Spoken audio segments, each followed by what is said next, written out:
À Lyon, la marche se déroule également ce matin. Rappelons que la dernière marche pour le climat à Lyon avait réuni près de 10 000 participants. C'était un week-end. Ce matin, environ 4 000 personnes, on va le vérifier dans un instant, sont présentes à nouveau sur place. Je dis qu'on va vérifier puisqu'on va retrouver justement en direct Elisabeth Fili.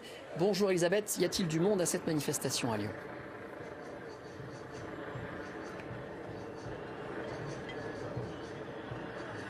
Alors vous avez vu, oui, alors je parle, je suis sur le pont de la Guillotière.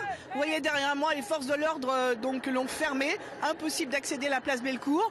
Mais ça tombe bien parce que la Marche pour le climat a décidé d'aller sur les berges du Rhône. Alors ils étaient 4 à 5 000 ce matin, maintenant les organisateurs me disent qu'ils sont bien 10 000.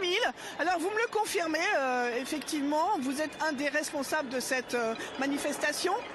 Ouais, bien sûr, là on est super content, on a réussi notre défi de ramener 10 000 personnes dans la rue autour d'un mot d'ordre assez simple qui est l'urgence sociale et l'urgence climatique, un même combat. Donc là on est super content de notre défi, on a réussi à faire une manifestation festive, 100% non violente. Donc pour nous là les objectifs sont totalement remplis.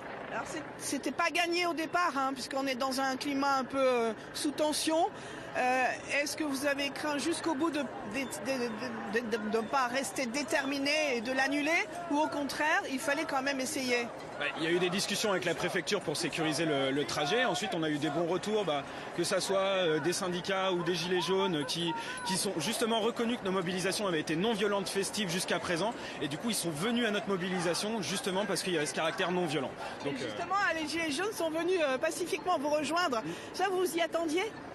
On avait eu des échos là-dessus, on attendait de voir comment ça se passe et du coup nous on est super contents parce que c'était vraiment notre revendication de montrer que les deux sujets sont intimement liés et qu'on peut mobiliser les gens et que tout le monde veut du changement sur ces sujets. Lesquels ? Déjà, en ce moment, c'est la COP24 en Pologne. Donc, il y a les États qui se réunissent à nouveau pour prendre des décisions, alors qu'il y a quasiment personne qui ne respecte l'accord de Paris qui a été signé il y a plus de 3 ans.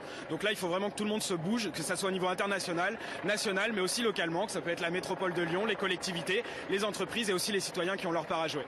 Merci.